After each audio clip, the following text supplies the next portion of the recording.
So, Yinara is now live on the servers. This means that the devs have added a fresh piece of lore, and believe us, it is worth checking out. Let us dive into this unforgettable story together and find out who the devoted Shrine Maiden really is, and why her return will change Ayania forever. Yunara was born many centuries ago in the heart of Ayania, a land of harmony and spirits where every petal seemed to know its purpose. From an early age, her path was set. Her parents gave her to the Order of Kinkou, where she memorized sacred oaths and followed them without hesitation. She listened to the instructions of her elders, even when the meaning of their words was hidden in the shadows. Master Lao had a particularly strong influence on Yunara. He was reserved and taciturn, but each of his phrases seemed to add depths to the simple movements of his sword. Only years later did Yunara realize how fragile their world was at that time and how desperately they were preparing for the storm that was already brewing. When Yunara reached maturity, she was given the title of the Fist of the Shadow. In recognition of her devotion, Master Lao gave her his weapon, named Ayania. Along with it, she took a sacred vow. I will follow the eye's guidance and turn to the heart for wisdom. I will vanquish all who disrupt balance. I will prune the tree of weakness and blight. I will serve no false gods, nor Kanmei. I will not allow my feelings to prevent what must be done. But silence never lasts forever. The world in which Yinara grew up cracked under the rumble of an approaching storm. With the start of the Darkin War, ancient warrior gods invaded the First Lands, beings whose glory had long been covered in the dust of myths. They were spoken of in Ayania legends, but the truth in these stories had been distorted, rewritten by generations who dared not look the horror in the face. The animated comic, The Devoted Shrine Maiden, tells the story of the Kanmei, supposedly noble spirits who once guarded Ayania, accepting gifts from mortals and granting them protection. It is said that harmony reigned between the spirits and humans, but this was only a shadow of the truth. These Kanmei were far from ideal. Proud, arrogant, and haughty, they looked down on mortals, considering themselves superior to the prophets who foretold doom but could not stop it. Their masks cracked and their true nature seeped out from beneath. Some mortals, whether misguided or simply greedy, swore allegiance to these vile spirits, hoping to be rewarded with wealth, power, and influence. Thus began a new era in the history of Ayania, an era of turmoil and bloodshed, when people fought not for land or for their people, but for the freedom of dark forces hiding under the guise of gods. In mythology, this time became known as the War of the False Kanmei, but the truth turned out to be even more terrifying. As we can see, all this time the dark spirits were not demons. They were not Akana, as told in the story of the Spirit Blossom. Instead, the false Kanmei, whom mortals believed to be spirits, were actually the Darkin. And here we return from myths to real events. With the beginning of the Darkin invasion, Master Lao realized the threat looming over the First Lands. He began to prepare Yunara and the other apprentices for war. He warned that fighting the fallen directly was foolish, that even their mortal servants should not be underestimated. Unfortunately, some took his words not as a warning but as a challenge, and in their quest for victory, they found only death. Ironically, Lao himself eventually broke his own vow and paid the price. In the moonlight, Yinara spotted one of the fallen servants, alone in Master Lao's blind spot. The girl slipped between the shadows and knocked him to his feet. When Lao turned back, a proud smile appeared on his face, which turned to horror when he noticed the symbol on the dead man's tunic. Blood. She will come for us. And then Yunara saw her, the Darkin, Zelani. Lao stood face to face with the immortal enemy, but was instantly bound. What Zelani does to people, it was something Yunara wished she would never see. As the war progressed, the First Lands fell into ruin. With no other options, Yunara went to the temple of her hometown to appeal to the one who was once revered as the Great Spirit. She prayed for her people, for Ayania, for everyone who was still breathing.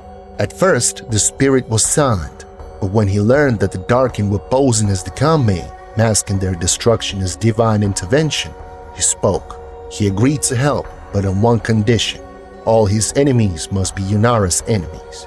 Thus began their alliance. Side by side, mortal and spirit fought for Ayania, and when the battle was over, when the last of the false kame fell, the Great Spirit revealed his truth to Yunara. He himself was a Darkin, but not one who sought destruction. He had decided to banish himself so that his power would never again be unleashed upon the mortal world. Yinara could have left, but she stayed. She chose to follow him into exile, into the spirit world. There, in a world where time flows differently, she imprisoned him in the Darkin's glaive, not as a prisoner, but as an ally. Before leaving, she passed on her title, the Fist of the Shadow, to another. As a farewell, Grandmaster Binan told her, "You go now into a place where few can follow. From here, it is you who must determine what is to be pruned, deliver your judgments as if they were my own." And so Yinara left. More than 1,000 years have passed since then. Time has become as unstable as the fabric of the spiritual world itself. Later, in fragments of an ancient manuscript found among the ruins of the village of Kushin, several fragments were preserved. Yinara's notes describing her days in that strange alien world. "I mistook the scuttling of Azakana across the roof for rain today. Leaving my quarters, 13 awaited me outside the temple. Most were dispatched quickly, but 2 proved more difficult. One clung to the temple's side with its grotesque maw. Its teeth shattered against the iron urna. I knocked its shriveled remains off the cliff. The second rose from the waters like a shadow, eyes piercing the gloom. As it attacked, darkness swallowed the temple's glow. But I do not fear the dark. It felt good to face a real challenge again. With each strike, each gesture of my hand illuminated by my weapon, I cast the thing away. However, the skirmish brought me perilously close to the temple's entrance. Until that moment, I had avoided coming so near. I returned to my chambers to meditate. Of late, there has been far more arcana activity in general, and I fear his power attracts the restless. I have added another full circle of the perimeter to my daily duties. The days I spent out of meditation now bleed together. With endless time to train, I have begun experimenting with non-combat uses for the Iron Urna. I can now dance with them in perfect synchronization and use them as stepping stones between my chambers and the temple. After bathing in the spirit waters, I feel faster, stronger, and more attuned to the relic. A martial pattern that once required 16 invocations of the Twilight Horizon now takes only 11. Whether this is due to the water or cold, I cannot say. Still, I miss the hot springs of Kushin. As for mortals, their memory preserves the sacrifice of Yunara under the name of the devoted Shrine Maiden. The story was passed down in legends like whispers in the wind of a warrior who went to the spirit world to keep something from entering the world of the living, and she remained there until Wildbloom opened its petals and tore Yunara and her ancient sanctuary from oblivion. It happened unexpectedly. At the same time, Xin Zhao, driven by the question of why spirit flowers had begun to bloom in the distant lands of Demacia, returned to his homeland and found that Ayania had changed as well. The land breathed magic once more. There had not been such a wild blossoming since the Noxian invasion. The boundaries between the material and spiritual worlds had become so thin that the two worlds began to merge. And so the Temple of Yinara returned, but not alone, so to say. Along with it, the Azakana broke through to Ayania, creatures born of twisted emotions, anger and hunger, from the very heart of the spiritual world. After more than 1,000 years of exile, Yinara once again set foot on Ayanian soil, but this was a different Ayania. The rituals had changed, the warriors had lost their spirit, and the Order of Kinkou, to which she once belonged, no longer burned with the determination that had once led it into battle. She felt alienated and misunderstood, but she did not lose her loyalty to her vows. As a warrior, Yinara became harsh toward herself and the others, but her heart remained pure.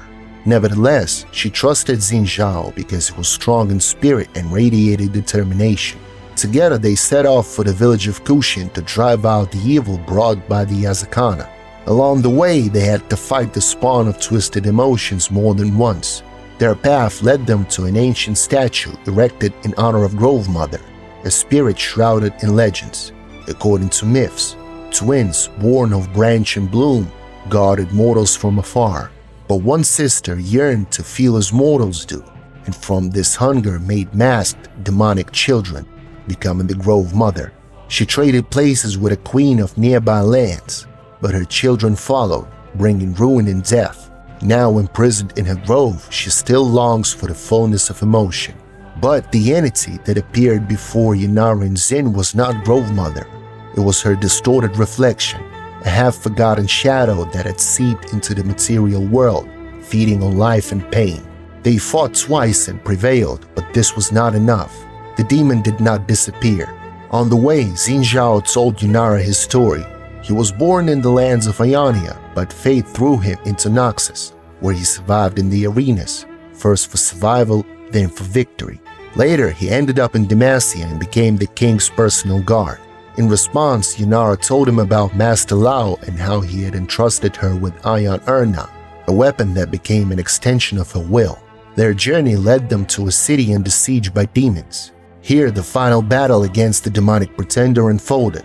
Victory was hard won, and the price was high. The weapon given to Xin by the king was destroyed, and the rift between the worlds remained open. Later, Yunara noticed the Temple of Twilight, a temple that no one was supposed to know about. Master Kennen explained that its protection had been breached. This concludes the chapter, but not the entire story. What other trials await Yunara and Xin Zhao? What secrets does the spirit world hold?